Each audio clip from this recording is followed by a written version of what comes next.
तो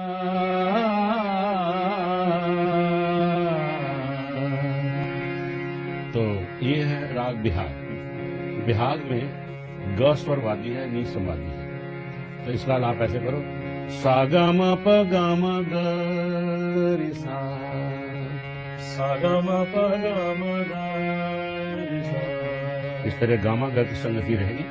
गामा प ध म प ग म ग, गम प ध म प ग म ग, गामा प नी ध प ग म ग, गम प नी ध प ग म ग, गामा प ग म ग, गम प ग म ग, गामा प ध ग म ग।